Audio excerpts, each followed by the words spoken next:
koszt dzisiaj będzie się wiązał z wypłatą w przyszłości. Tak jak to kiedyś się nazywało w Indiach Jugaad Innovation, czy takich skromnych innowacji.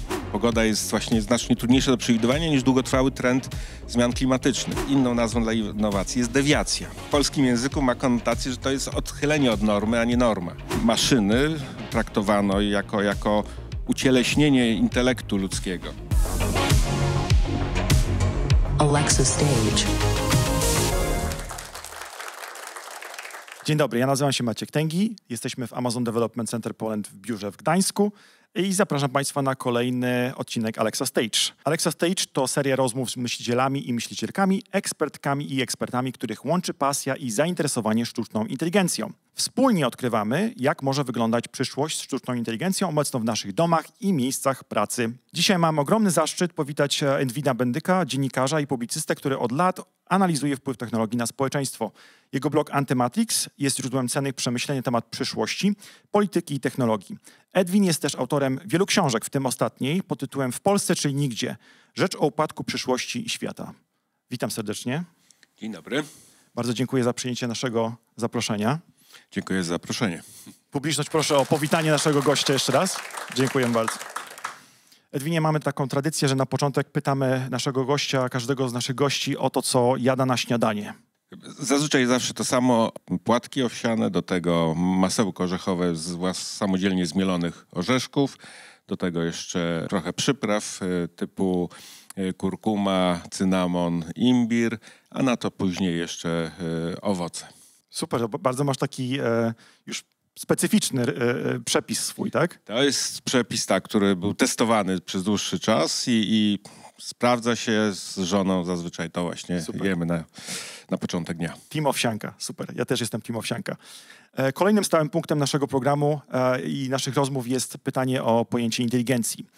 Co dla ciebie jako dziennikarza, osoby bardzo szeroko zorientowanej, oznacza pojęcie inteligencji? Jak to definiujesz? Dla mnie to jest pewnego rodzaju umiejętność, kompetencja polegająca na poruszaniu się w złożonym kontekście, wyciąganiu wniosków z różnych źródeł informacji, z różnych sygnałów po to, żeby umieć w oparciu o to podejmować albo jakieś rozsądne wnioski lub wnioski umożliwiające podejmowanie dobrych decyzji. Czyli to jest taka zdolność do syntezowania źródeł informacji, osadzania ich w kontekście szerszym właśnie po to, żeby w adekwatny sposób być w świecie. Super. A sztuczna inteligencja? No więc tu mamy większy problem, bo sami specjaliści się spierają. To, co na pewno mamy w tej chwili, no to jeszcze z tak rozumianą inteligencją nie ma wiele wspólnego. No są to systemy rzeczywiście służące do przetwarzania dużych ilości informacji, pomagają w wyciąganiu wniosków, poszukiwaniu różnego typu połączeń, no ale najsłabiej jest właśnie chociażby z tymi osadzeniami kontekstowymi, zrozumieniem różnych takich sygnałów, no, w których człowiek zdecydowanie się radzi sobie lepiej. Pytanie, czy w ogóle systemy techniczne kiedykolwiek będą w stanie tę kompetencję taką czysto ludzką nabyć. To możemy oczywiście spekulować, ale chyba nikt jeszcze nie jest w stanie, poza takimi wizjonerami jak Ray Kurzweil, z przekonaniem powiedzieć, że jest to jakaś nieuchronna przyszłość. Niektórzy eksperci też się spierają, czy jest to czysto ludzka, prawda, pojęcie inteligencji, czy jest czysto ludzką cechą. No, wiemy oczywiście, że dzisiaj te granice chociażby międzygatunkowe nie są tak ostre i jeżeli w jakimś aspekcie łączymy inteligencję też z pojęciem świadomości, no to wiem, że świadomość dotyczy też innych gatunków zwierząt, prawda? W związku z czym nie jest to cecha specyficznie ludzka. Ten rodzaj inteligencji ze względu na poziom ewolucji jest charakterystyczny dla ludzi, ale oczywiście nie możemy mówić, że małpy człowiekokształtne nie są pozbawione inteligencji. Mają, wiemy, że też potrafią myśleć strategicznie, że potrafią posługiwać się narzędziami, a nawet mają zmysł estetyki, prawda? Potrafią w jakiś sensie tworzyć sztukę, czy coś, co byśmy nazwali sztuką. W związku z czym oczywiście nie mówię z perspektywy ludzkiego czy człowieczego szowinizmu, przekonany, że jesteśmy jakąś koroną ewolucji. Natomiast pytanie, czy ta logiczna ewolucja, da się jej mechanizmy przenieść potem na rozwiązania technologiczne i w te mechanizmy, nie mówię, że skopiować, ale odtworzyć w rozwiązaniach technologicznych, tak jak do jakiegoś stopnia sieci neuronowe, prawda, no są próbą zrekonstruowania kompetencji umysłu, czy mózgu ludzkiego i wykorzystania do kreowania rozwiązań, które już zaczynamy nazywać sztuczną inteligencją, czy ten sposób technologicznej ewolucji doprowadzi do analogów tego, co znamy ze świata żywego, no to myślę, że spór będzie trwał długi. Jego jednoznacznym rozstrzygnięciem no będzie ewentualne pojawienie się takich rozwiązań technologicznych, chociaż nie brakuje też filozofów, którzy pokazują, że są zasadnicze jednak przeszkody w takim dojściu, pokazując, że to, co nazywamy inteligencją, czy szerzej kompetencjami takimi umysłowymi, jest cechą nie tylko właśnie mózgu, nie tylko umysłu, tak jak kiedyś go rozumieliśmy jako czegoś, co jest umiejscowione w głowie, tylko że to jest kompetencja całego ciała, że myślimy całym ciałem, prawda? Emocje są też częścią myślenia i też częścią inteligencji. No i teraz pytanie, czy jesteśmy w stanie w systemach technicznych, które rekonstruują to w oparciu jednak o procesy, powiedzmy, matematyczne, prawda? Odtworzyć tę rzeczywistość biologiczną, właśnie zrekonstruować element związany z ciałem i emocjami. Myślę, że jeżeli tu byśmy mieli jednoznaczną pozytywną odpowiedź, to wtedy jesteśmy też bliżsi, jeśli chodzi o odpowiedź o możliwość tej prawdziwej takiej sztucznej inteligencji.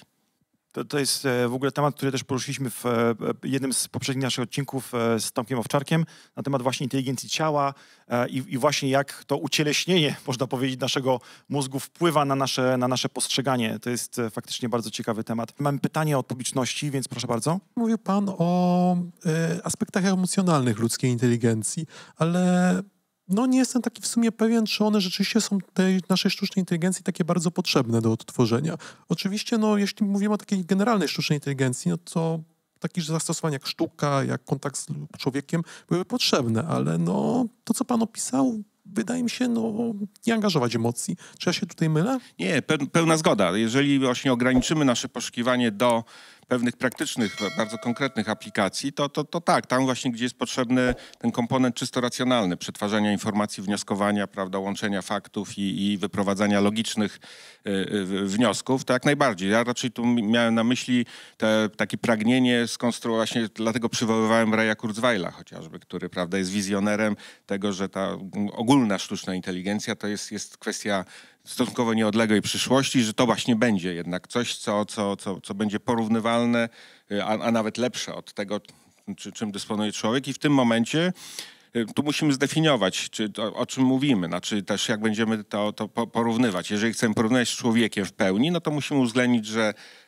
pełnia człowieka i jego aparatu, powiedzmy, na który składa się inteligencja, to są również emocje. Znaczy, to jest ewolucyjnie wypracowany sposób przetwarzania informacji w sposób taki na poziomie jeszcze przedracjonalnym. Znaczy, zanim mózg zacznie pracować, to nasze emocje nam podpowiadają na skutek uczenia ewolucyjnego, jak reagować. Ale to miałem tylko to na myśli. Natomiast absolutnie, jeżeli właśnie myślimy o takich kwestiach, jak tutaj padło w pytaniu, prawda, czyli właśnie poszukiwanie, przyspieszanie pracy naukowej, chociażby ze względu na rosnący błyskawicznie. No, warto pamiętać, że cały czas, i to już od dłuższego czasu, ilość wiedzy naukowej podwaja się co 12-15 lat, w zależności od dyscypliny. Czyli mamy wykładniczy postęp we wzroście wiedzy w takim kategoriach ilościowych i już dawno ludzie przestali mieć zdolność przetwarzania pojedynkę, prawda? Nie ma dzisiaj uczonego, który byłby jeszcze jak Isaac Newton, prawda?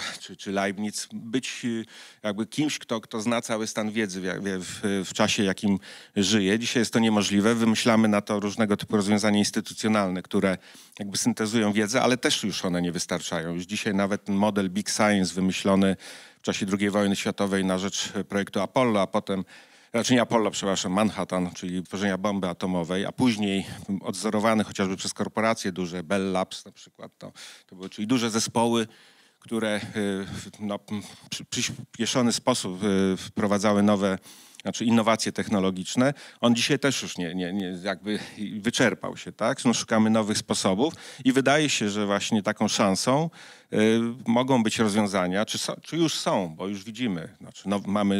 Mówiłem o substancjach nieorganicznych, ale są już nowe leki w procesie rejestracji, które zostały opracowane w zasadzie właśnie głównie przy wykorzystaniu tych rozwiązań, jak mówię, umownie nazwijmy sztuczną inteligencją, czyli sposobów przetwarzania dużych zasobów danych po to, żeby szukać związków, połączeń i jakichś nowych tropów, jakby substancji na przykład aktywnych, na które człowiek sam nie wpadnie, bo nie jest w stanie takiej ilości informacji przetworzyć. Więc to już się dzieje i tutaj wtedy pełna zgoda, że to jest jakby istotny postęp. To pytanie zresztą, które ja zadałem, co to jest sztuczna inteligencja, jakby ono jest dosyć przewrotnym pytaniem i powoli z tych naszych poszukiwań można powiedzieć wyłania się obraz, że tak naprawdę każdy ekspert i ekspertka trochę inaczej rozumie to pojęcie sztucznej inteligencji. I to chyba jest w ogóle taki problem leksykalny, tak? Bo tak jak powiedziałeś, to jest trochę pytanie, no sztuczna inteligencja, pojęcie sztucznej inteligencji istnieje już od ponad 100 lat, prawda? To znaczy jest w jakimś sensie można tak powiedzieć, bo jakby takie pierwsze wizje właśnie powstania czegoś jakby sztucznego intelektu, który zastąpi człowieka, no to równo 200 lat temu się pojawiły w ramach, no, w czasie rewolucji przemysłowej, kiedy właśnie maszyny traktowano jako ucieleśnienie intelektu ludzkiego, znaczy jako wiedzę ludzką wprowadzoną w maszynę, która zwiększa efektywność przetwarzania energii i pracy ludzkiej, prawda?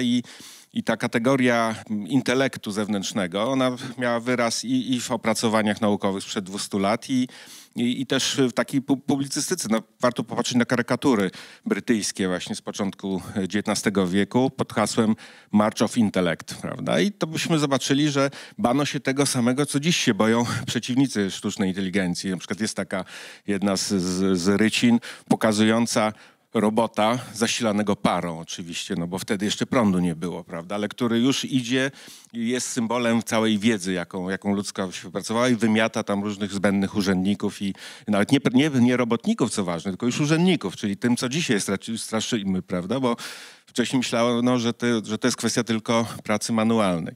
I to jest też ciekawe, bo wtedy właśnie nie rozróżniano pracy manualnej i intelektualnej, tylko traktowano ją jako jedną całość, bo jakby cała historia się brała stąd, że maszyna stała się, czy jej wdrożenie, możliwe wtedy, kiedy zrozumiano, jak pracuje rzemieślnik. I udało się, a rzemieślnik to było połączenie pracy manualnej z intelektualną, z wiedzą, pewnym kunsztem, prawda? I teraz w procesie umaszynowienia kawałkowano, tak? Czyli to, co Adam Smith już opisywał pod hasłem podziału pracy.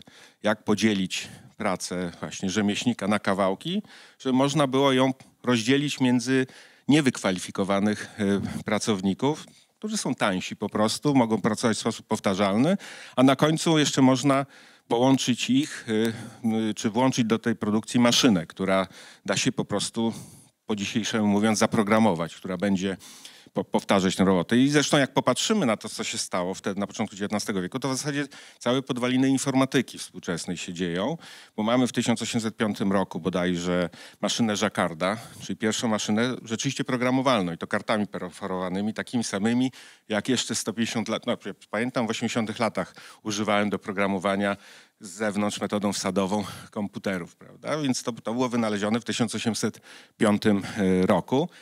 I ta maszyna Jacquarda włókiennicza była de facto komputerem sterowanym programem z zewnątrz. Chwilę później Charles Babbage, który informatykom jest znany jako twórca maszyny różnicowej i potem maszyny analitycznej, czyli pierwszych prototypów. On sam nie miał szansy tego zrealizować w praktyce, ale to były maszyny zasilane jeszcze parą, prawda, do wykonywania zadań matematycznych. Ta pierwsza to jeszcze była dosyć prosta, ale maszyna analityczna to już był pełnowymiarowy komputer zasilony zewnętrznym programem. Zresztą Ada Lovelace, pierwsza programistka, prawda, na taki algorytm do obsługi tego napisała. I ta maszyna, znaczy jej pomysł na nie się wziął z kolei z odkrycia, że właśnie pracę intelektualną w postaci wykonywania złożonych rachunków też można podzielić na kawałki.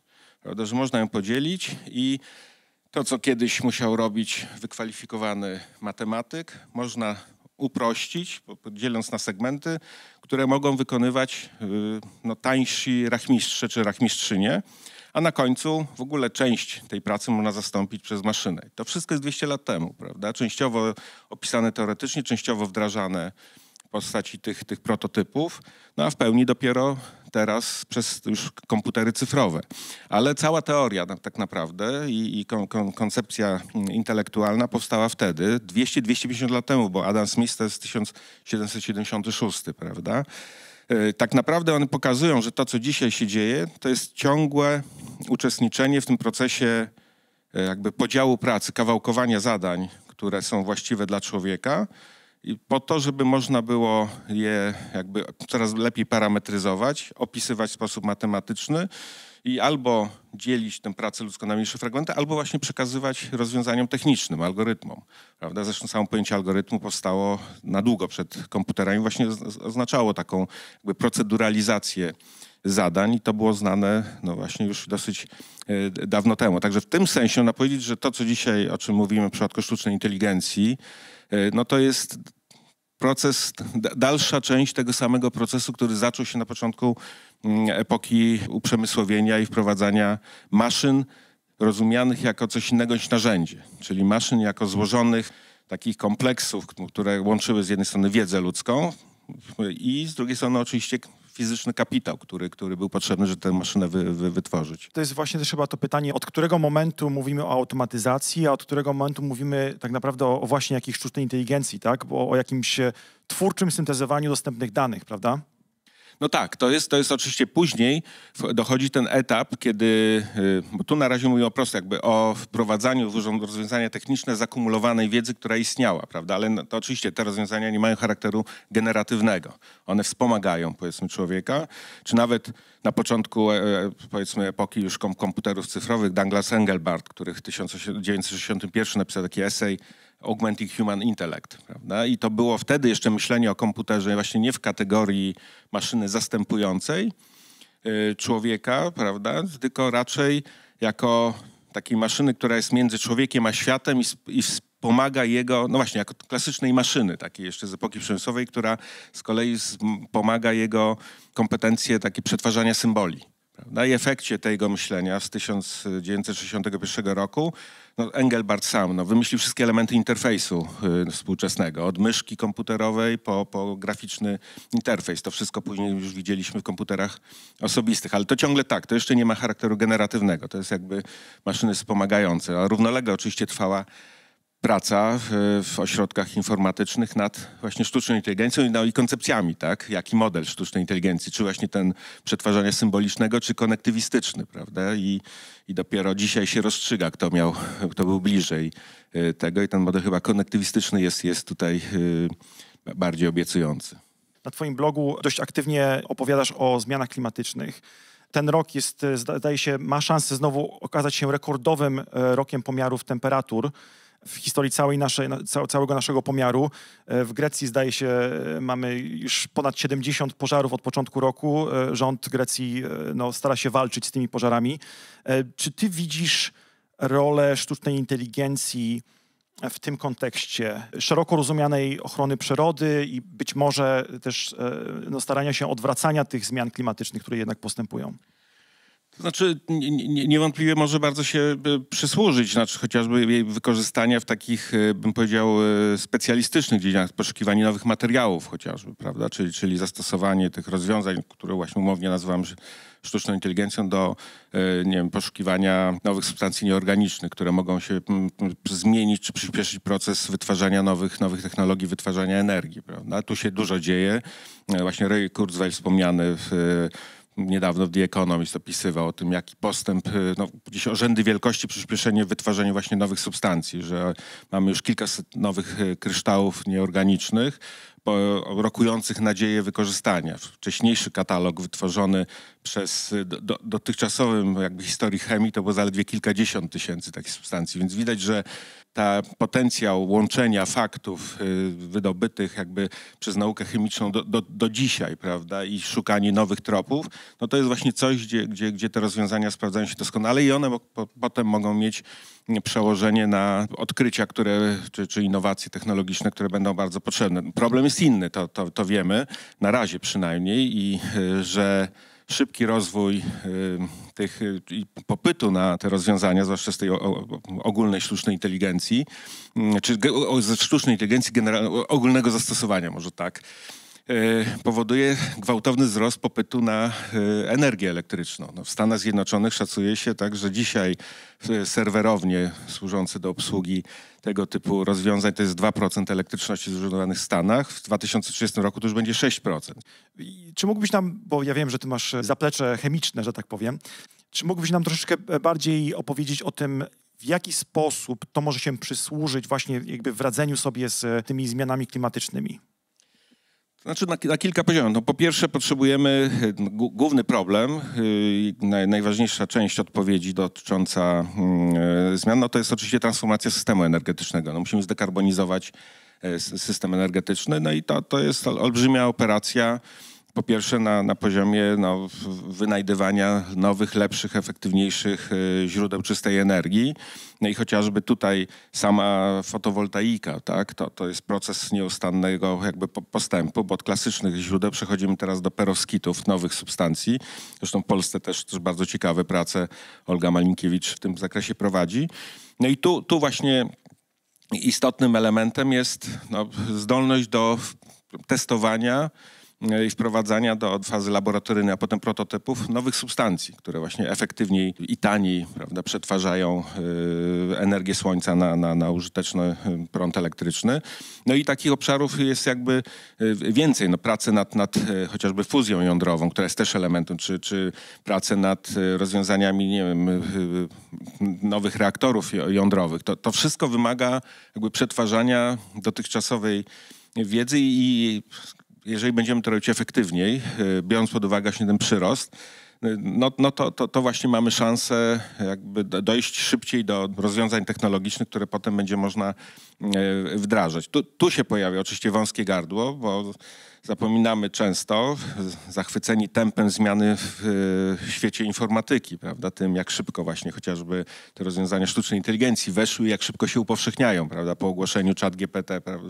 W listopadzie 2022, jak szybka jest absorpcja tych rozwiązań, że tak szybko w świecie materialnym się nie dzieje. Że nawet jak będziemy mieli te nowoczesne, nowe, powiedzmy, źródła, nowe technologie wytwarzania energii, no to potem ich wdrożenie już w postaci nowej infrastruktury tak szybko odbywać się nie będzie.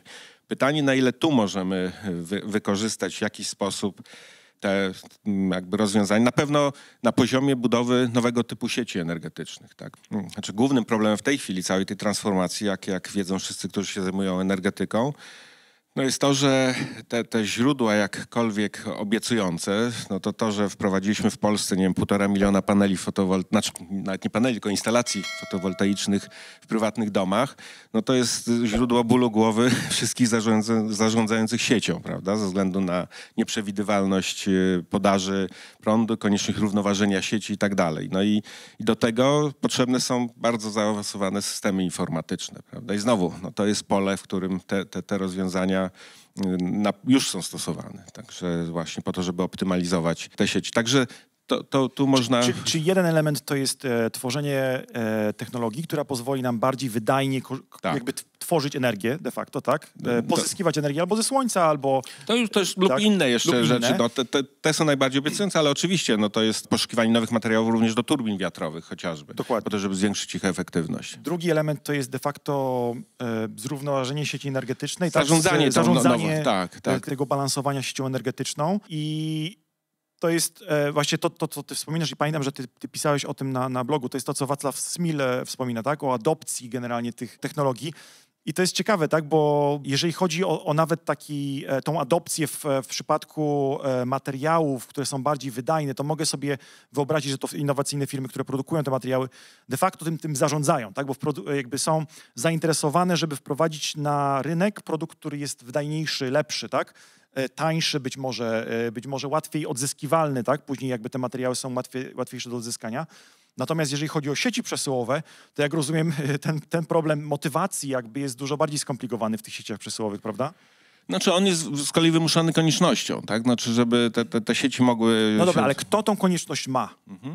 To jest... Znaczy każdy operator, niezależnie w jakim modelu sieć jest zarządzana, czy to będzie sieć, tak jak w większości rozwiązań europejskich, sieci po prostu zarządzane publicznie, tak, czy operatorów publicznych, czy prywatnych, to tu nie ma specjalnego znaczenia. Znaczy ta presja konieczności jest tak duża, że trzeba wdrażać. No ale właśnie, czy jest presja konieczności? Bo były te doniesienia prasowe o tym, że operatorzy odmawiali przyłączania kolejnych tych takich konsumenckich instalacji fotowoltaicznych, prawda?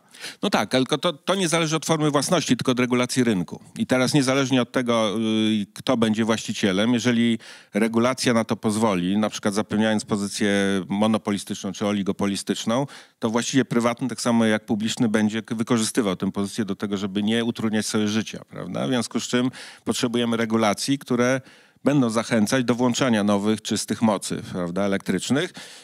I wtedy obniżając takie bariery, jakie tu były wspomniane, czyli raczej promując inwestycje w innowacje po to, żeby właśnie sobie radzić z takimi właśnie problemami jak nowe moce. Czasami jest to obiektywnie nieuniknione, ponieważ jeżeli szybciej rozwija się jakby ta infrastruktura nowa niż nawet potencjalnie, znaczy w ogóle obiektywna możliwość nadążania z inwestycjami w samą jakby sieć, no to wtedy trudno, muszą być tego typu jakieś momenty dostosowawcze. Natomiast generalnie to jest raczej problem regulacyjny niż wynikający z formy własności. Zwłaszcza, że Stany Zjednoczone są dobrym przykładem, gdzie widać, że tam ta sieć energoelektryczna jest bardzo złożona i zróżnicowana, włącznie z olbrzymim udziałem spółdzielni też w obsługę tego. Czyli mamy formy czysto prywatne, korporacyjne, publicznych może najmniej rzeczywiście, ale na przykład jest tam z kolei olbrzymi udział tych utilities, czyli tych dostawców usługi na ostatniej mili w postaci spółdzielni. No, ponad 100 milionów Amerykanów należy zresztą do tych spółdzielni. I one też uczestniczą w tym ruchu i są akurat również bardzo innowacyjnym elementem właśnie tej gry.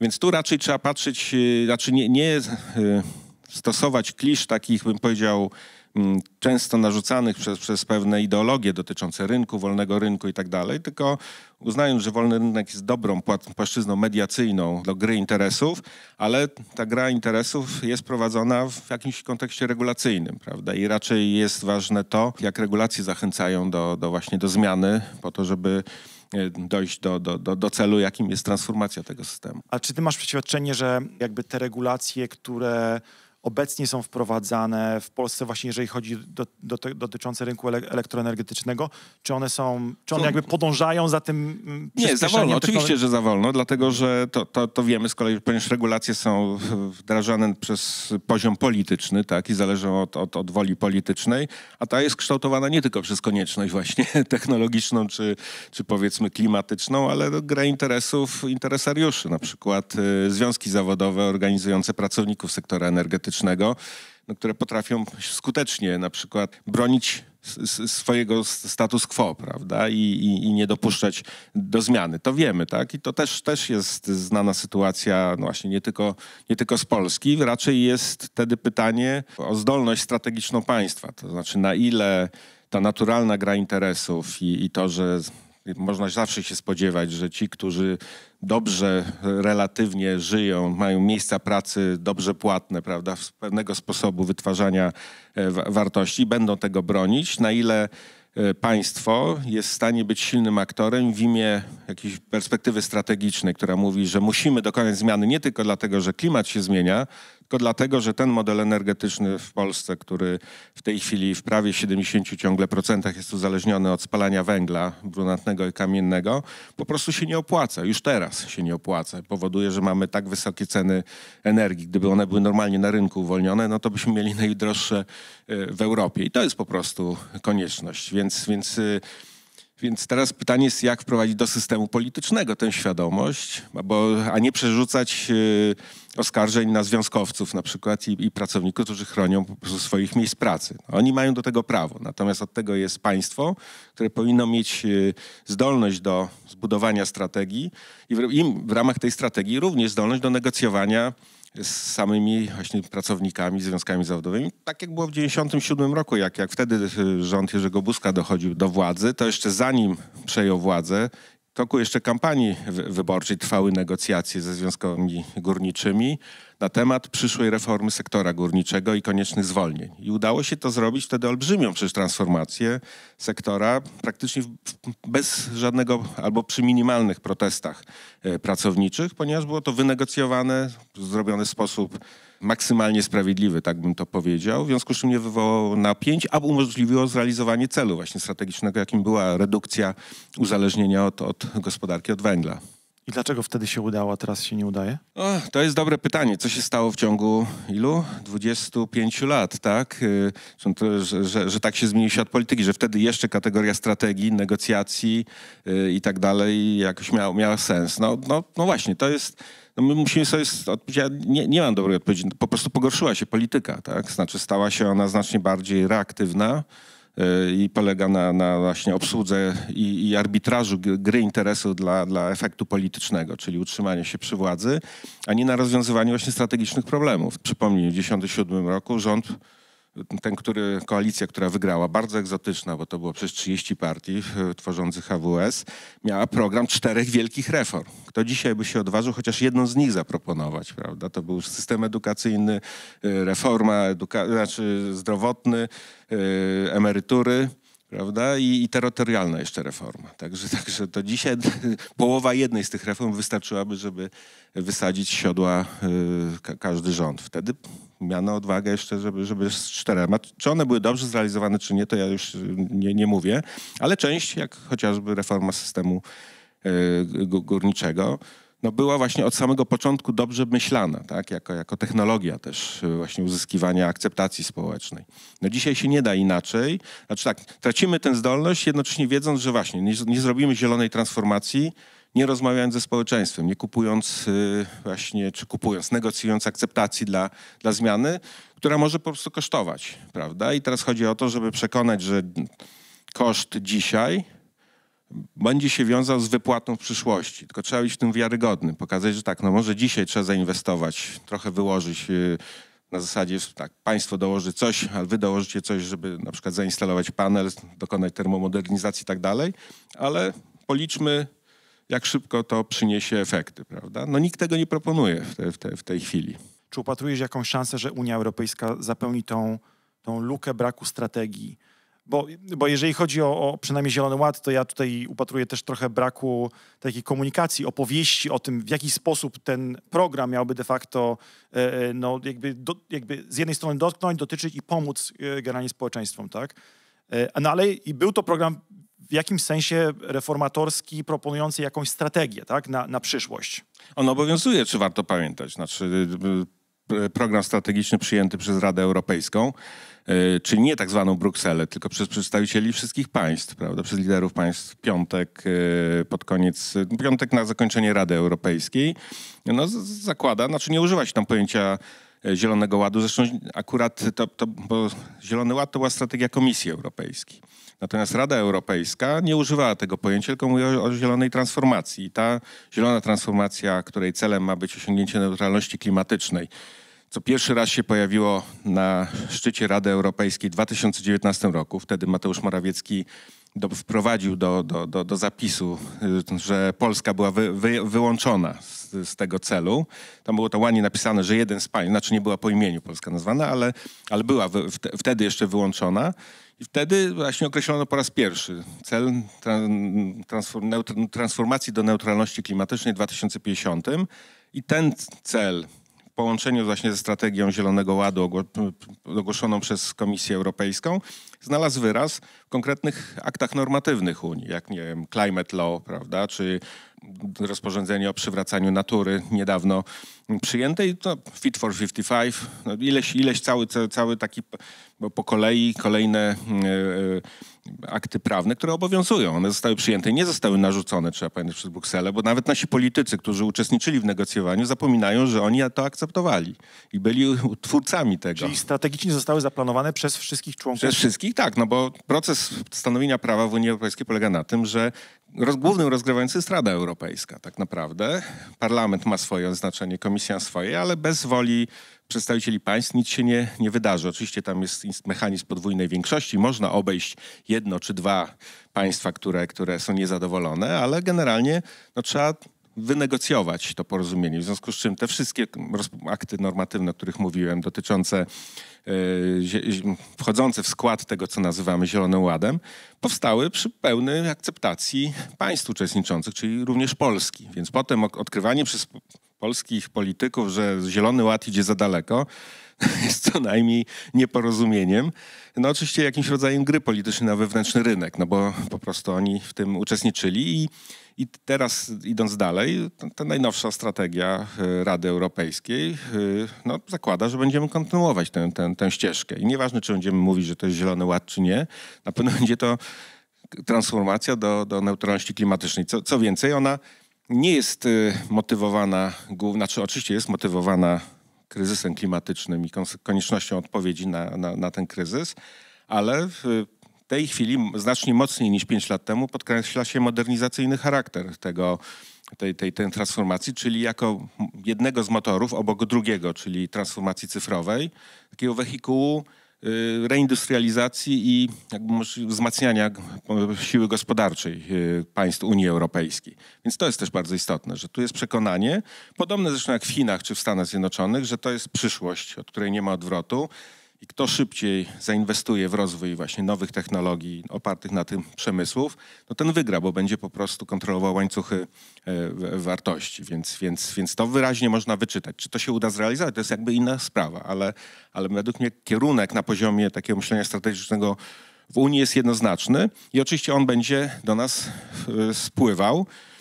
Jak my będziemy reagować? No będziemy musieli oczywiście po części to realizować, no bo chociażby system ETS, prawda, czyli opłat za emisję czy handlu emisjami dwutlenkiem węgla będzie nas obowiązywał i będzie, jeżeli my nie będziemy się reformować i dostosować, no to będziemy ponosić koszty, prawda?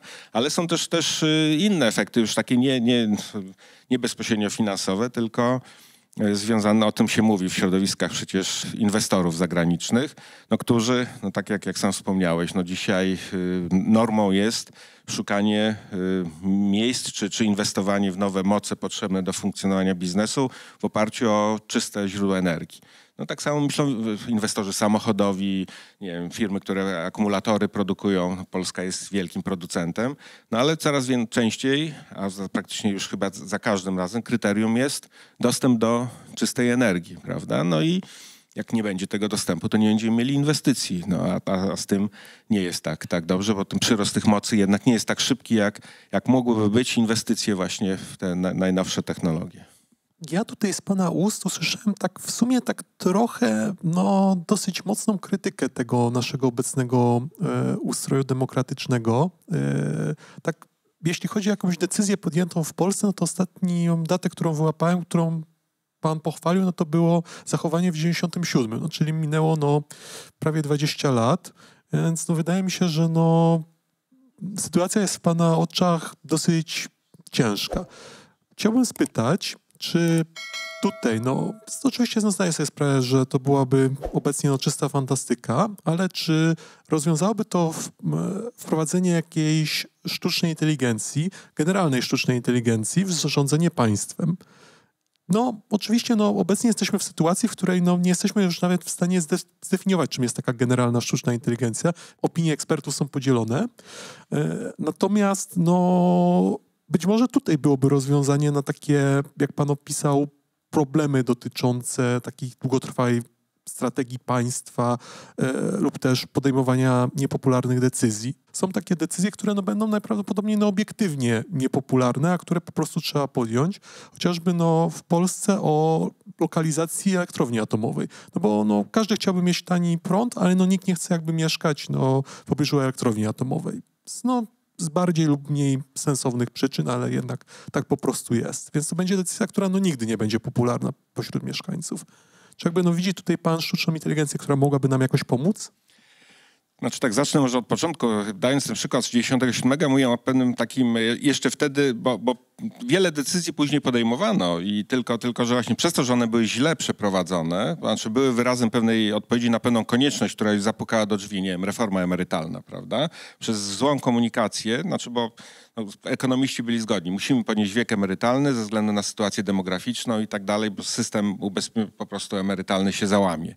No i odpowiedziano na tę konieczność, no to rzeczywiście to pewna konieczność strategiczna się wyraziła, no ale sposób przeprowadzenia przez poprzedni, no był właśnie bardzo nieudolnie zrobiony, co dało potem paliwo na kolejne lata i było jednym z argumentów, który legitymizował władzę kolejnego rządu, prawda? Kwestia wieku emerytalnego do dzisiaj stała się pewną ikoną i tematem polityki, prawda? Więc chodzi... Przepraszam, że przerwę, ale w jaki sposób można by to było zrobić lepiej? No bo podniesienie wieku emerytalnego to jest podniesienie wieku emerytalnego.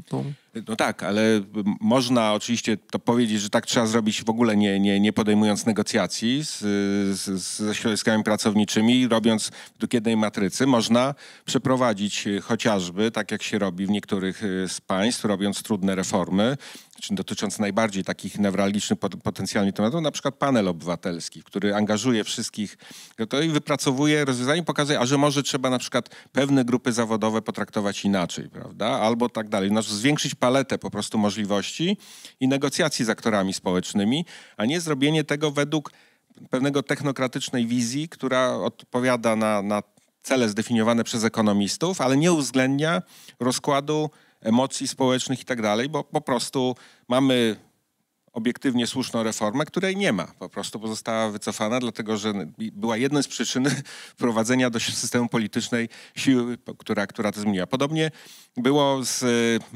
wydawało się też równie oczywistą kwestią, jak obniżenie wieku edukacji do 6 lat. No wszyscy eksperci mówią, że przedłużenie o każdy rok, obniżenie wieku edukacji we Francji, obowiązek szkolny zaczyna się od 3 roku życia, tak, obowiązek edukacyjny, przepraszam, że podnosi, wyrównuje szanse, zwiększa potem jakby możliwości życiowe. No więc wydawało się tylko to robić. No ale sposób, w jaki to było zrobione i wywołało niepokoje rodziców, no wywołał bezprecedensową masową mobilizację przeciwko temu projektowi, prawda? I znowu skończyło się na tym, że w ogóle przyszła siła polityczna, która w ogóle cofnęła całą reformę edukacyjną, prawda?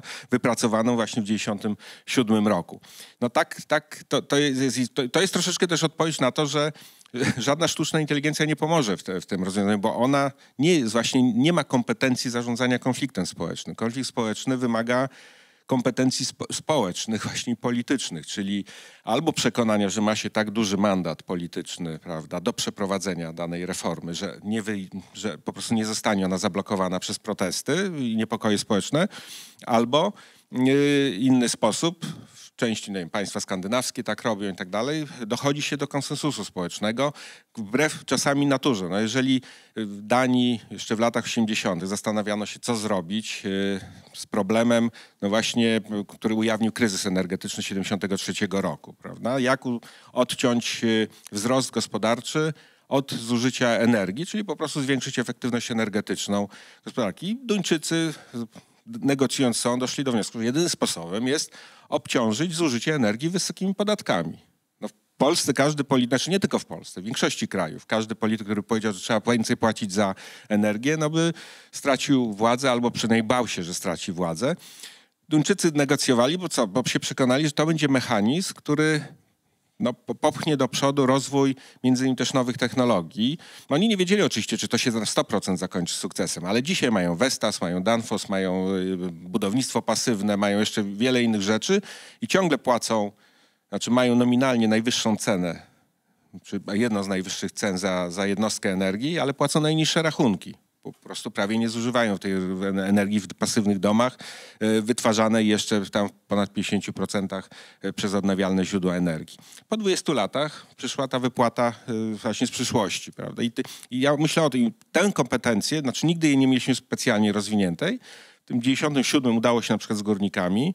Teraz robimy tak, że przychodzi władza, która uważa, że jeżeli przedstawiła w trakcie kampanii wyborczej pewne elementy, no tak jak poprzedni rząd, czy poprzednia rządząca większość poprzednia, że na przykład zmieni czy cofnie reformę edukacyjną, no to ma do tego mandat i wbrew wszystkim protestom, wbrew strajkowi, prawda, nauczycieli i tak dalej, no zrobiła, cofając nas, jeśli chodzi o funkcjonowanie systemu edukacyjnego, niestety dosyć odległą przeszłość. I to jest jakiś problem, że mamy albo właśnie brak zdolności podejmowania decyzji, albo podejmowanie wolontarystyczne, takie, które zaspokaja interes części elektoratu bez negocjowania z tymi, którzy mogą mieć odmienne zdanie i też dobrze uargumentowane. Więc to jest, jak mówię, to nie jest problem Polski. Nie chciałbym mówić, że my jesteśmy tu jakimś dziwnym jakimś krajem, bo to generalnie jest jakby zmienia się polityka. No widzimy we Francji na przykład, co się dzieje, bo rozmawiamy akurat po drugiej turze wyborów, która całkowicie zaskoczyła i też stawia ten system ich polityczny pod znakiem zapytania w kraju, który właśnie zawsze słynął z bardzo takiej dużej zdolności strategicznej i przywiązania do strategii. Nagle się okazuje, że kontekst polityczny jest tak rozwiany, że u nich też na przykład reforma emerytalna może być cofnięta, prawda? Bo jeżeli wygrała lewica i będzie tworzyć rząd, no to jeden z warunków tego rządu jest w programie ogłoszonym wyborczym, jest cofnięcie reformy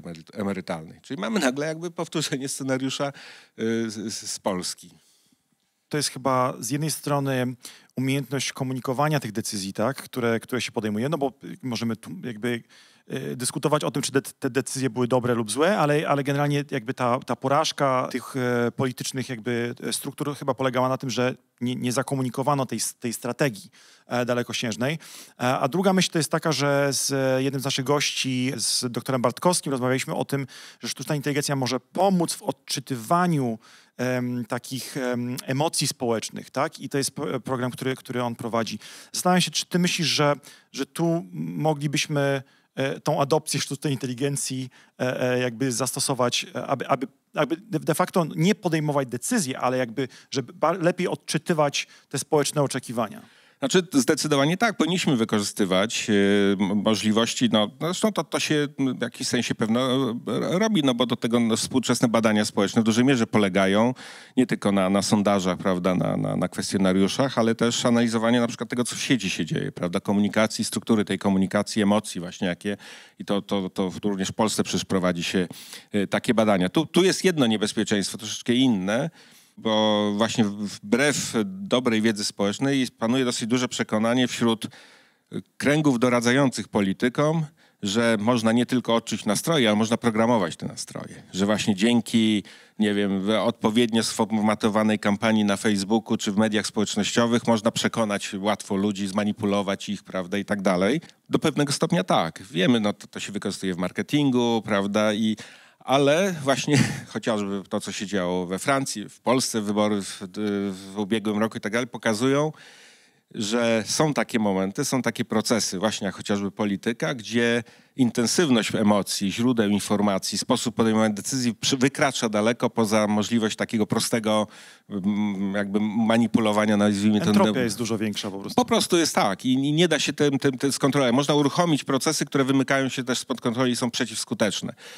To jest wielka szansa, że pokazuje, że jeszcze długo nie uda się, że tak, wykorzystujmy w zarządzaniu najnowsze narzędzia, właśnie przetwarzania informacji włącznie ze sztuczną inteligencją po to, żeby lepiej nastroje jakby poznawać, po to też, żeby poznawać no to, co jest zawsze. Znaczy, nigdy nie będzie decyzji dobrych dla wszystkich. Trzeba zawsze osiągać też jakieś optimum, uwzględniając, że ktoś będzie niezadowolony, ale może w ramach tego optimum można to niezadowolenie zminimalizować, oferując coś w zamian, prawda? Tak, żeby ten tort był maksymalnie duży i uwzględniał wszystkich. To oczywiście jest do końca niemożliwe, ale jeżeli mówimy o tym, żeby właśnie jakby minimalizować ryzyko jakichś masowych gniewów, to na pewno tego typu rozwiązania pomogą. Tylko byle właśnie nie poszło dalej do przekonania, że można w ogóle w ten sposób zarządzać takimi populacjami, jak całe społeczeństwo, bo one są zbyt złożone i ta dynamika może się wymknąć spod kontroli i wtedy efekt jest jeszcze gorszy.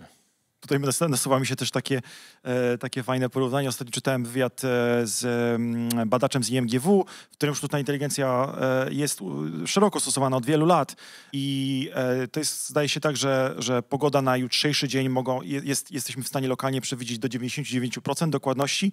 Na drugi dzień to się tam obniża o 10%, na trzeci dzień to jest 60 do 70%. Tak? Trochę w polityce chyba jest podobnie, tak? że możemy pewne wnioski wysnuwać na jutro, ale być może pojutrze już nie tak bardzo. No, wystarczy popatrzeć właśnie na to, co się wydarzyło we Francji. W czwartek sondaż opublikowano o 17:00 w czwartek przed niedzielą wyborczą. Jeszcze przewidywał, że Zjednoczenie Narodowe będzie na pierwszym miejscu. Może już nie miało szansy na bezwzględną większość, tak jak jeszcze zaraz po pierwszej turze miało, ale jeszcze nikt nie miał wątpliwości, że wygra. W piątek, następnego dnia, kolejny sondaż już pokazał, że jest możliwość przecięcia się między Zjednoczeniem Narodowym a Lewicą. A w niedzielę okazało się, że Zjednoczenie spadło na 3. miejsce, prawda? I nikt tego, najlepsze badania, naprawdę to dobre agencje robiły w oparciu o duże próby i tak dalej. I okazało się, że taka była dynamika zmiany, prawda? I podejmowania potem decyzji złożonych dosyć w systemie też wyborczym. No więc to pokazuje, to jest dokładnie tak jak można by powiedzieć, różnica między realnym procesem politycznym a długotrwałym trendem społecznym. Tak samo jest różnica między badaniami nad klimatem, zmianami klimatycznymi a pogodą. Pogoda jest właśnie znacznie trudniejsza do przewidywania niż długotrwały trend zmian klimatycznych. I tak samo w społeczeństwie możemy powiedzieć, że widzimy procesy, demografia. Na dziesiątki lat możemy przewidywać, co się będzie działo, ale skutki polityczne, to jest efekt po prostu konkretnego dnia, pomysłu politycznego, nie wiem, konkretnego polityka, który stwierdzi, mam nową porcję elektoratu, zagniewanych młodych mężczyzn, prawda?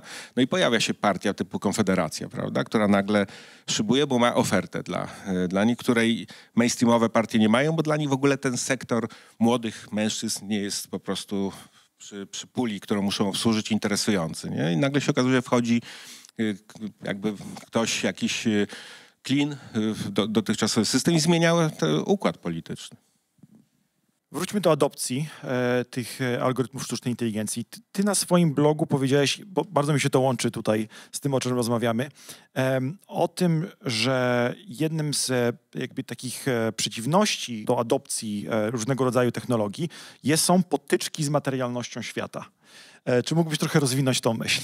To już troszeczkę wspomniałem wcześniej, mówiąc o tym, że właśnie, że na pewno na poziomie postępu najpierw naukowego, czyli nowych odkryć, właśnie proponowania nowych substancji chociażby, które obiecujących parametrów, nawet na początku tylko w wymiarze teoretycznym opisu, prawda, który potem można zrealizować w laboratorium, tu będzie duże przyspieszenie.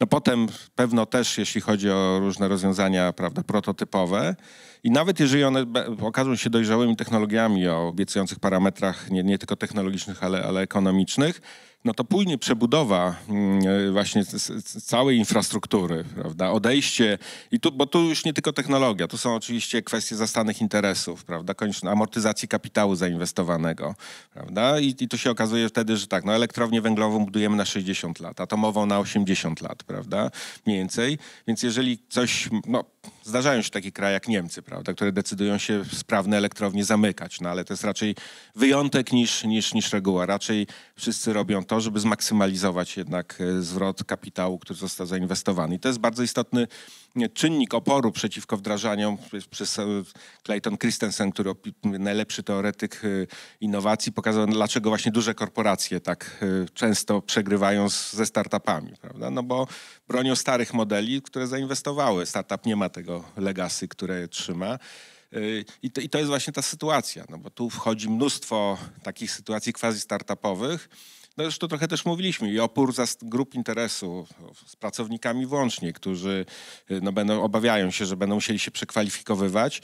To jeszcze nie jest najstraszniejsze, ale czy te nowe miejsca pracy będą lepsze, czy będą właśnie, jeżeli mówimy o rozproszonym systemie energii, no to jednak trudno sobie wyobrazić związki zawodowe, na przykład, żeby działały, prawda, w 1000 domów, które sobie zainstalowały fotowoltaikę, a w elektrowni jest, prawda, w związku z czym możemy bronić swojego interesu. Także ta materialność właśnie wyraża się w takich aspektach, od czysto takiej fizycznej dosłownie, że wybudowanie nowych słupów elektrycznych, czy wymiana tej infrastruktury, tu nie ma postępu geometrycznego. Po prostu dzisiaj buduje się elektrownię atomową tak, jak się budowała, nawet dłużej niż 40 lat temu.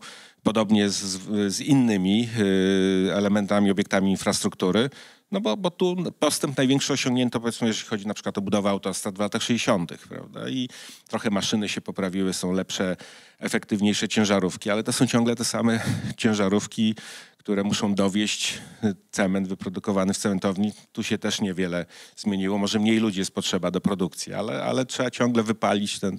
Także to razem powoduje, że tu raczej na końcu sama właśnie wykonanie tej części materialnej zmiany infrastrukturalnej będzie trwało tyle, trwało wcześniej, a to były dziś procesy na dziesiątki lat. A to jest też ciekawe, ja się zastanawiam, czy to nie jest kwestia też właśnie jakiejś motywacji, tak? Bo jeżeli sobie spojrzymy, no, na jakby nasz przykład firmy Amazon, która w Stanach Zjednoczonych jest w stanie nadal przyspieszać czas dostawy produktów do domu, zwłaszcza tych najbardziej potrzebnych, tak? Bo wiadomo, że to nie jest tak, że wszystkie produkty są natychmiast potrzebne drugiego dnia. Ale jeżeli każdego roku de facto jesteśmy w stanie uczknąć, odjąć kolejne, powiedzmy, nie wiem, godziny na przykład, to znaczy, że jest jeszcze pole do optymalizacji. No i tutaj ta motywacja jest jakby bardzo prosta, tak? Klient bardzo oczekuje tej szybkości dostawy. To jest jedna z podstawowych takich elementów, które zadowala klienta. Po prostu, Tak? To zgoda, tylko że to są zmiany inkrementalne, a nie przełomowe. To znaczy to jest oczywiście wykorzystanie chociażby technologii, o których tu mówimy, sztucznej inteligencji do optymalizacji procesu, optymalizacji dróg dotarcia, pakowania, no to wszystkiego, w czym się Amazon specjalizuje, prawda? Natomiast korzystając z infrastruktury, którą wybudowano w ciągu ostatnich kilkudziesięciu lat w Stanach Zjednoczonych i w innych rzeczach, no ale budowano ją kilkadziesiąt lat. Gdyby w znacznej części Afryki znacznie trudniej zachować te reżimy czasów dostawy, prawda? Ze względu właśnie na brak podstawowych. Oczywiście można drony stosować. W Rwandzie zastosowano drony już w 2016 roku do dostarczania lekarstw w tereny górskie, gdzie nie ma infrastruktury. Więc to jest jakiś element, ale z kolei on umożliwia dostarczanie tylko specyficznych dóbr, prawda? Wysokiej wartości na jednostkę masy, natomiast nie zmienia w rzeczywistości w skali masowej, prawda? No bo nie będziemy dronami dowozić cementu, prawda? Do budowy elektrowni gdzieś górskiej, jak wodnej w górach. Więc tu jest jakby całość, pokazuje, że właśnie na tym etapie materialnym to jest taki pewien konstans, który można inkrementalnie poprawiać i oczywiście to się dzieje, ale to jest troszeczkę tak jak z samolotami, prawda? No, od Boeinga 747, który był idealnym samolotem, mamy kolejne jakieś wcielenia, ale wszystkie latają z prędkością 900 km na godzinę, prawda, mniej więcej. I tu się nic nie zmienia. Komfort się zmienia, zużycie paliwa, wszystko tak.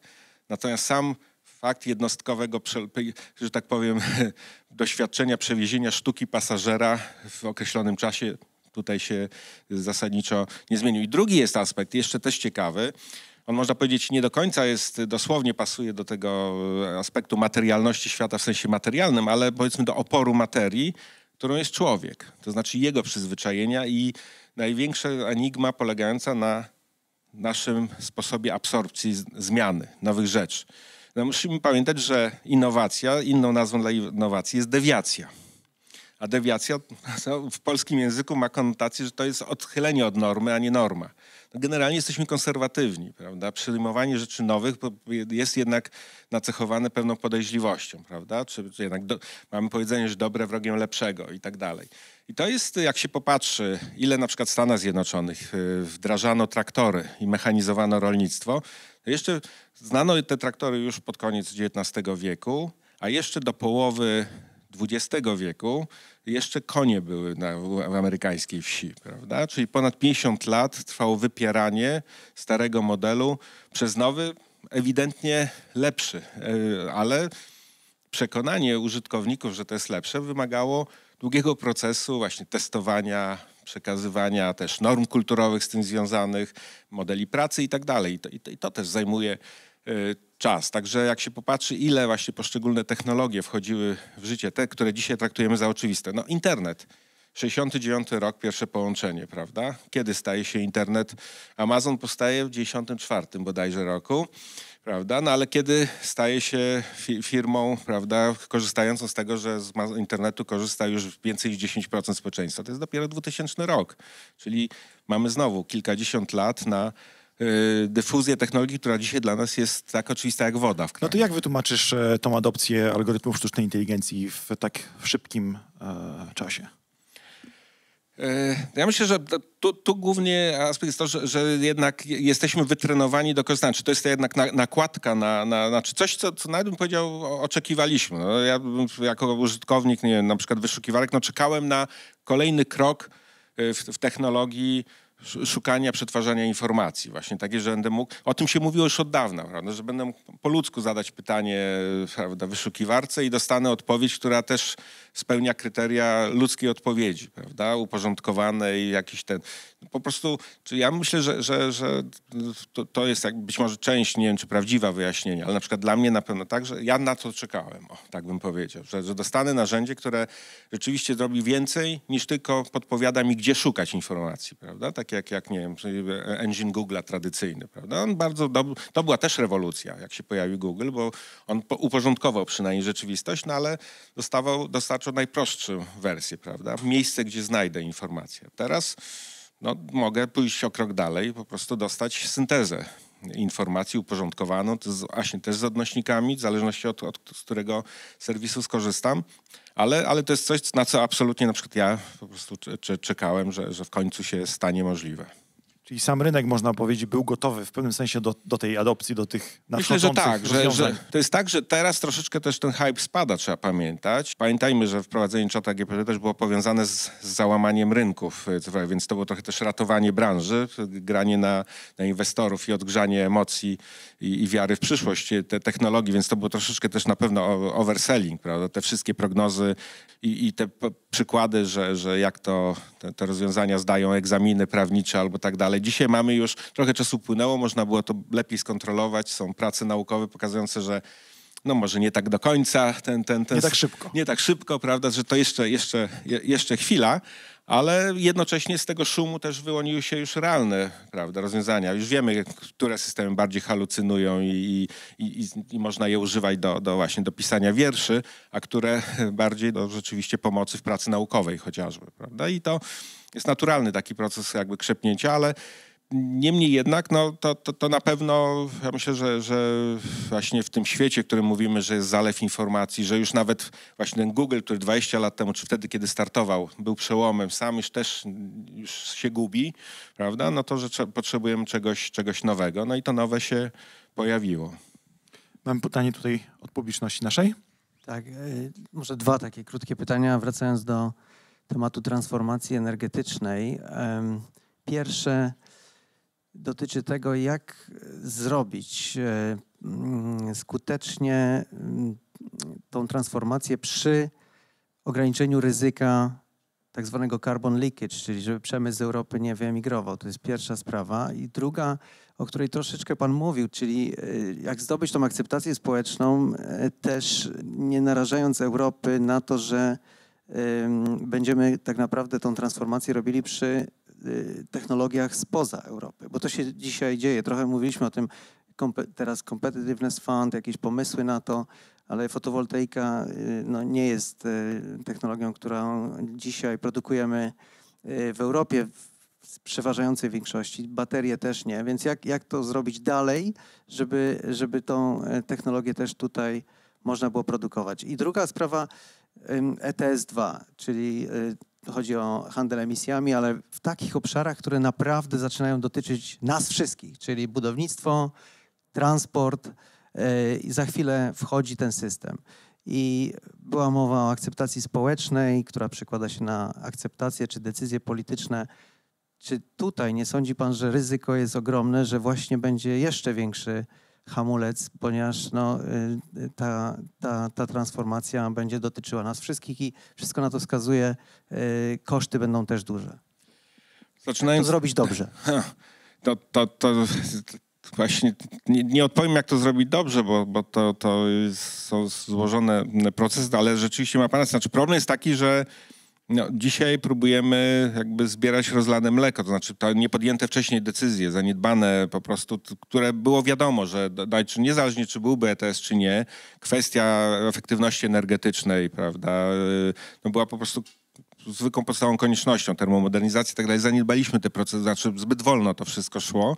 No i w tym momencie, kiedy następuje przyspieszenie na poziomie Unii, jak mówię, wspólnie, znaczy my akurat, jeśli chodzi o ETS-2, oczywiście tam mamy swoje warunki, próbujemy chronić nasz rynek, naszych użytkowników energii, bo wiemy, jaka będzie cena i tu trudno przewidzieć, jak to naprawdę się potoczy. Natomiast niewątpliwie to bez dwóch zdań, jeżeli to byłoby tak 1:1 wdrożony jak oryginalny projekt, no to wzrost kosztów będzie źródłem niepokojów. Pytanie, jak można je potem waloryzować czy zmniejszać. No warto pamiętać, że to właśnie z Polski, to jak był uruchamiany Zielony Ład, czy Zielona Transformacja, tak profesor Jerzy Buzek zaproponował Fundusz Sprawiedliwej Transformacji, że musi być ten komponent właśnie równoważenia kosztów. Myśmy, będąc sami autorem tego, potem już nieumiejętnie, bo rząd nie potrafił dobrze negocjować tego, wykorzystali ten mechanizm chociażby, prawda, że tylko niewielka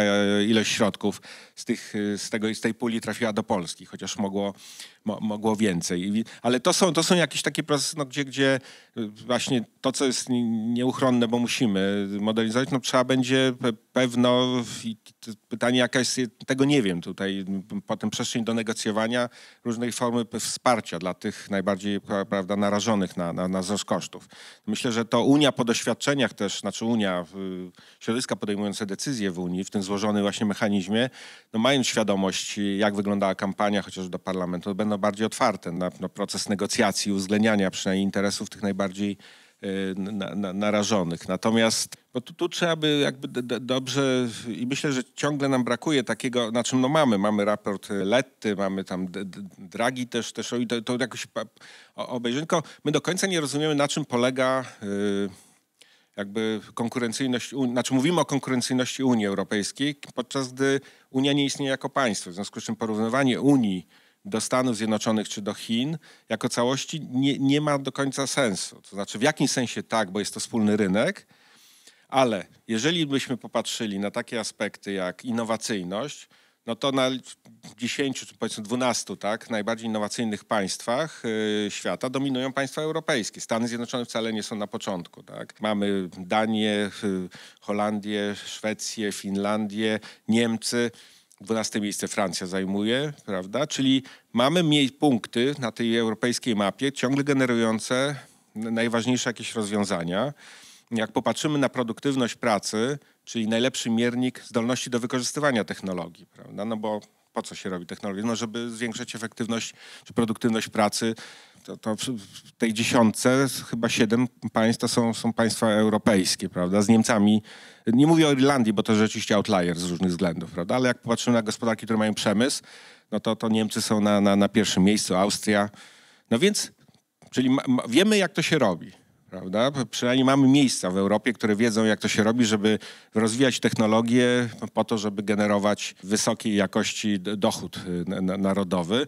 No i teraz pytanie jest, czy jesteś w stanie w oparciu o to zrobić efekt skali, tak, który potrzebny byłby, żebyśmy właśnie mogli z tymi dużymi graczami. No i ta nowa strategia trochę o tym jest, znaczy, że mówi, żeby zwiększyć właśnie zdolności inwestycyjne chociażby, żeby jak właśnie była wspólna polityka przemysłowa, no bo były rozproszone i pewno nie da się takiej zrobić jak w Stanach Zjednoczonych, prawda? No bo w państwie jednak, które ma rząd centralny o dużych kompetencjach, jest to łatwiej niż tutaj, gdzie musimy się dogadać, ale chyba też innej drogi nie ma i tu raczej pytanie na końcu to jest to, bo faktem jest, że no dzisiaj właśnie fotowoltaika, dodam przykład, 97 chyba procent, tak, w Chinach jest wytwarzane. Tylko pytanie jest, ile tam jest jeszcze, bo tego nie wiem, dlatego mówię właśnie o pytanie, ile tam jest jeszcze oryginalnych technologii chińskich, na ile to są jednak produkcja według technologii europejskich. Bo to też trzeba pamiętać, bo to, że właśnie nastąpił ten taki industrial leakage właśnie i ucieczka czy przeniesienie, to też może być aspektem, prawda, tego. Znaczy, tu wiemy, że Chińczycy bardzo szybko nadganiają, to bez dwóch zdań. To nie chodzi o to, żeby ich bagatelizować w tym wymiarze, ale też wiemy, że jednak dużo jakby łańcuchów wartości tych technologicznych jednak jest kontrolowanych ciągle jeszcze z Europy, nawet jeżeli produkcji nie ma w samej Europie. Teraz jest raczej pytanie i to jest jak no właśnie reindustrializować, czyli przenosić z powrotem. Prawda? I o tym się mówi oczywiście coraz głośniej, na ile to będzie skuteczne, to zobaczymy, ale tak naprawdę to są główne problemy, które to chyba na tę najbliższą... Ja myślę, że takim, bo tu jest autentyczna potrzeba i tu się nie da pójść na skróty i to może być lokomotywa, jakkolwiek wolałbym, żeby było inaczej, no to jednak przemysł zbrojeniowy będzie lokomotywą w najbliższym czasie. Że tu będą jednak gigantyczne inwestycje i też w związku z czym też postęp technologiczny który da się potem przenosić też do innych sektorów, no bo tego się nie dało outsourcować. Znaczy była ta iluzja w Europie, ale że i bezpieczeństwo i przemysł da się jakby przenieść. Na szczęście baza jest. Znaczy jak się popatrzy znowu na potencjał nierozbudowany, ale w sensie technologii, nawet jakie są we Francji, w Niemczech, no Wielka Brytania trochę obok, ale mimo wszystko jeden ekosystem jest tutaj. No to Szwecja, nie? No to jest na czym budować. No właśnie, bo wspomniałeś o tych technologiach zbrojeniowych. Wiemy, że w Ukrainie, zwłaszcza drony, tak, bardzo dużo jest tej technologii sztucznej inteligencji wykorzystywanych w tych zastosowaniach. Pytanie, czy to dobrze, czy źle, ale na pewno tam ten rozwój postępuje, tak? Znaczy, zanim właśnie dojdziemy do rozstrzygania, czy dobrze, czy źle, to jest koniecznością po prostu. To, co niedawno był bardzo ciekawy artykuł w New York Timesie pokazujący właśnie, jak wygląda ten sektor w Ukrainie. I oczywiście on jest o tyle ciekawy, ale też niebezpieczny. Ale zacznijmy od tego ciekawego, że no, Ukraińcy po prostu łączą swoje wysokie kompetencje technologiczne z umiejętności w obszarze IT i też inżynierskie, tak? Bo też przecież technologie zbrojeniowe i tak dalej rozwijali wcześniej.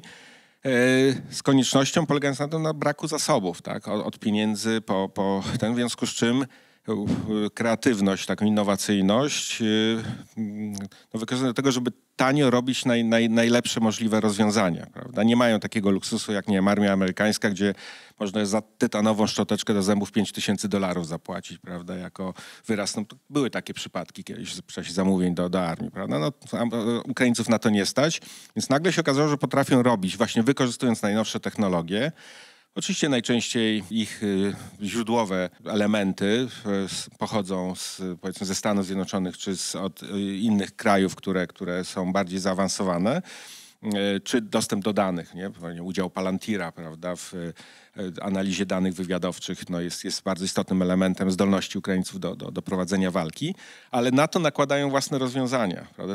Własne interfejsy, no własne też oprogramowanie. I nie wiem, na przykład już na początku wojny taki system zarządzania ogniem artyleryjskim Pokrzywa, który polegał na tym, że właśnie mieli własne oprogramowanie, dane z Palantira plus tablety kupowane, prawda, po $100 sztuka. Nie? I się okazało, że można zrobić bardzo precyzyjny system zarządzania ogniem w oparciu bardzo nowoczesny, jednocześnie taki, tak jak to kiedyś się nazywało w Indiach Jugaad Innovation, czyli takich skromnych innowacji. Skromnych, ale skutecznych. Czyli innowacja poprzez jakby pewne limitacje, tak? Tak, rozwiązywanie tego, co trzeba, przez wykorzystanie właśnie tego, co się ma. Najnowszej technologii po to, żeby właśnie inne zasoby jakby przekroczyć, brak innych zasobów, uzupełnić właśnie możliwościami, jakie daje technologia. Tak na końcu to jest to, że właśnie technologia zastępuje żołnierzy, których Ukraińcy nie mają, prawda? Czy chroni życie, prawda? Przez to, że w tej chwili no, mają automaty, to jest taki system Szabla, to są automatyczne takie pojazdy uzbrojone w karabiny maszynowe, które po prostu wysyłają właśnie z okopów do prowadzenia działań, no, żeby nie ryzykować żołnierzy. I to robi wrażenie, to na targach ostatnio w Stanach Zjednoczonych, nie pamiętam nazwy tego, ale właśnie uzbrojenia, no to ci Amerykanie jak patrzyli właśnie na drony wodne, tak, Magura 5, które są używane przez wywiad ukraiński do topienia floty czarnomorskiej, no to na wszystkich to robiło gigantyczne wrażenie, bo to po prostu w ciągu paru lat trwania wojny opracowano rozwiązania, które no po prostu nie śniły się w tych zachodnich, dlatego że nie śniły się, bo też nie były w doktrynie wojskowej, prawda? Nie przypuszczano, że takim czymś można będzie wygonić z Morza Czarnego wielką flotę, prawda? Dysponującą okrętami wartymi po dziesiątki milionów dolarów każdy. Więc to pokazuje potęgę, tak? I kreatywności ludzkiej w połączeniu z nową technologią, ale budzi naturalny niepokój. No skoro potrafią to Ukraińcy, no to znaczy, że każdy podobnie zdeterminowany i podobnie wykształcony, mający dostęp do podobnych elementów, może zrobić to samo. No i to nie znaczy, że to są tylko nasi przyjaciele, prawda? Tylko że również mogą to robić inni. I w tym sensie to jest potężne też właśnie zagrożenie. Nagle w najgorszym znaczeniu te technologie się zdemokratyzowały i to właśnie widzimy w tym obszarze właśnie takim najbardziej ponurnym. Ukraińcy nie mają wyboru. Oni mówią, że nie bawią się tej chwili jak nadmierną refleksję etyczną, czy to dobrze, że ta szabla jest zdalnie obsługiwana, prawda, i strzela, czy nie, bo po prostu nie chcą przegrać tej wojny, a woleliby ją wygrać, prawda, bo wiedzą, jaka jest stawka. Ale co nie znaczy, że tych pytań nie ma i one są bardzo, bardzo istotne. Ja chciałem spytać tutaj w kontekście Chin, bo wspominał pan o tym, że one tak nadganiają Europę. No i to jest oczywiście rynek, który coraz bardziej i bardziej się rozwija, w którym ludzie mają coraz więcej jakby mocy takiej jako konsumenci. No i cóż, i za tym będzie pewnie szło tylko i wyłącznie emitowanie coraz większej ilości jednak zanieczyszczeń. Podobnie Indie, które też są niesamowicie wielkim rynkiem zbytu, w których tylko i wyłącznie apetyt coraz bardziej rośnie. Że tutaj my jako Europa wprowadzamy swoje rozwiązania, ograniczamy jakby swoje własne wytwarzanie. Natomiast czy jest jakiś sposób, żebyśmy byli w stanie pokierować też również te inne państwa, żeby robiły to samo? Czy na przykład Europa jest aż takim rynkiem zbytu, żeby była w stanie wpłynąć poważnie na Chiny? Znaczy Chiny robią to ich nie trzeba przekonywać. To jest największy inwestor w tej chwili w te nowe technologie wytwarzania energii.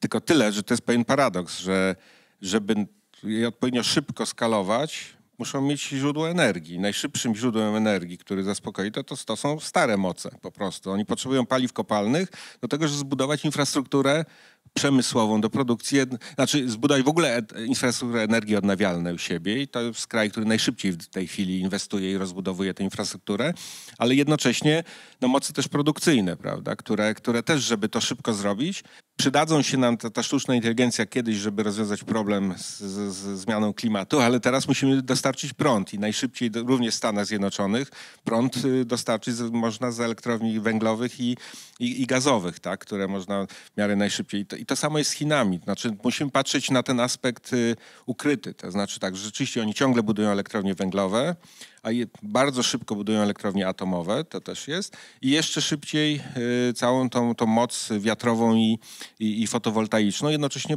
właśnie zdominowali w oparciu o ten efekt skali, w zasadzie cały globalny rynek, jeśli chodzi o fotowoltaikę. I to jest jeden aspekt. Drugi, to musimy pamiętać, żebyśmy nie obciążali Chińczyków zanieczyszczenia, które my im zlecamy. To znaczy, my kupujemy znaczną część produktów konsumpcyjnych w Chinach, czyli to my produkujemy te zanieczyszczenia, nie Chińczycy. Znaczy, oni fizycznie tak, ale na nasze zamówienie. Gdybyśmy chcieli za to ich oskarżyć, powinniśmy uczciwie powiedzieć, przynieśmy tę produkcję. Częściowo to próbujemy robić, bo widzimy, że to kosztuje nie tylko te sprawy ekologiczne, ale właśnie napięcia polityczne i tak dalej. Natomiast właśnie z Chinami to chyba tam już nie ma wątpliwości, że ten wektor zmiany i transformacji jest po prostu strategią, która będzie konsekwentnie realizowana. Większy problem jest z Indiami, to na pewno.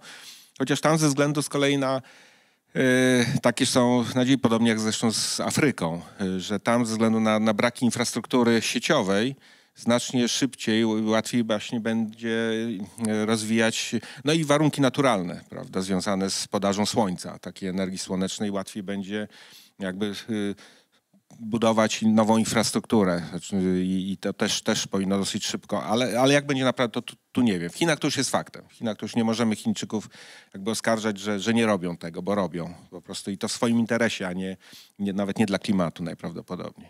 Rozmawialiśmy dzisiaj trochę o takich budujących możliwościach sztucznej inteligencji i takich, które są trochę niebezpieczne. Ty masz takie pojęcie aktywnej nadziei. Bardzo mi się spodobało to pojęcie.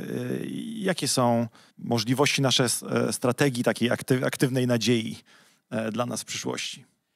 Znaczy to przyjąłem, bo to jest takie dosyć konkretnie zdefiniowane pojęcie. To jest też taka książka po polsku nawet wydana, Joanna Macy napisała właśnie. Ta aktywna nadzieja składa się jakby z 3 elementów. Ten pierwszy to jest dobra diagnoza rzeczywistości, czyli gdzie jesteśmy. I na przykład jeśli chodzi o sztuczną inteligencję, dla mnie takim dobrym przykładem przy całym tym szumie, czy ona nas zabije, czy nie zabije, co z nami zrobi, to jest ten raport Joshua Bengiego, tam zespołu, prawda, który na szczyt w Korei był opublikowany. No, i on pokazuje, znaczy tu mówimy oczywiście o tej sztucznej inteligencji z ogólnego przeznaczenia, więc pewien istotny fragment, ten najbardziej popularny, ale on jakby pokazuje w rzetelny sposób właśnie czego się należy obawiać, właśnie nie tego, czego się obawiamy, a też czego na razie jeszcze się nie ziści. I to jest dobra baza, prawda, do myślenia o tym, co jest drugim komponentem tworzenia takiej aktywnej nadziei, no to jest, że jeżeli powiedzmy ta diagnoza, jaką mamy, jest powiedzmy niepokojąca. No, w sprawach akurat klimatu, no to tutaj nie mamy takiego komfortu, że możemy mówić, a to jeszcze nie wiadomo. Tu już wiadomo, prawda? I tu raczej nie mamy powodu do uspokajania siebie. Jest gorzej niż chcielibyśmy. No to teraz jest ten drugi komponent, no to jest to, żeby właśnie zamiast wpadać w rozpacz, że zaraz lodowce wszystkie się stopnieją i tak dalej, pomyśleć, czy jest możliwa jakaś alternatywna przyszłość. Czy możemy wymyślić świat, w którym będziemy mogli mówić, że się dobrze żyje, ale i w innym paradygmacie niż teraz. Na przykład, że kiedy dobre życie definiujemy jako możliwość kupienia SUV-a, prawda, na koniec roku, żeby sobie odstresować się, prawda? No to pytanie, czy możliwy jest świat, w którym również będziemy się dobrze czuli, będziemy mówili, że jestem człowiekiem, który zaspokaja swoje potrzeby, zarówno duchowe, jak i materialne, ale niekoniecznie wydając na rzeczy, które obciążają środowisko i klimat i tak dalej, prawda? To jeżeli odnosimy to do klimatu, to można do innych parametrów. I to jest ważne, żeby mieć tę pulę alternatywną, zastanowić się, dlaczego na przykład, czy życie w Europie w latach 70. było radykalnie gorsze niż teraz, kiedy nie było tanich linii lotniczych, prawda? No co ci ludzie robili wtedy, prawda? Jak nie było tanich linii lotniczych, a jednak badania różne społeczne pokazują, że nie byli nieszczęśliwi, nie? Prawda?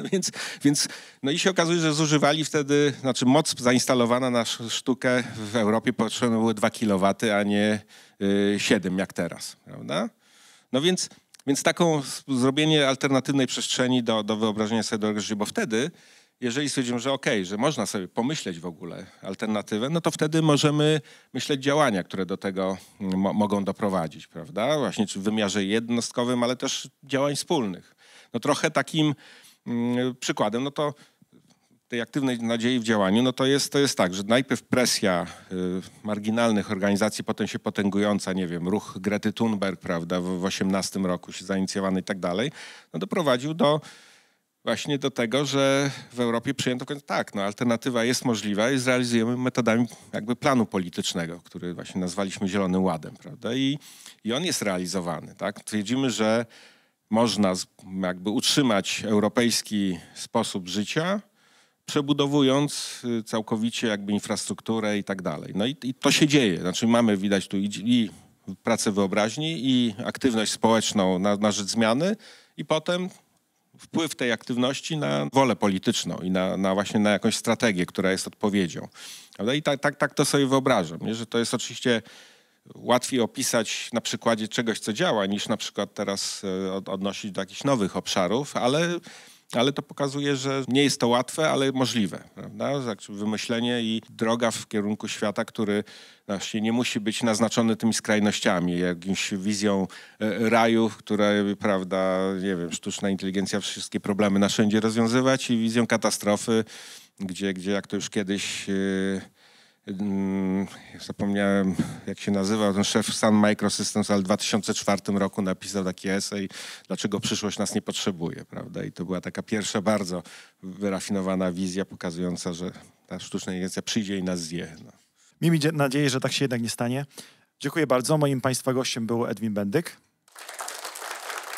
Dziękuję bardzo. Rozmawialiśmy dzisiaj o sztucznej inteligencji, o jej adopcji, o odczytowaniu nastrojów społecznych, trochę o polityce i także o aktywnej nadziei. Jeszcze tylko przypomnę, że wszystkie odcinki Alexa Stage mogą Państwo obejrzeć bądź odsłuchać na naszych kanałach YouTube, także w wersji z angielskimi napisami, oraz na Spotify. Dziękuję bardzo.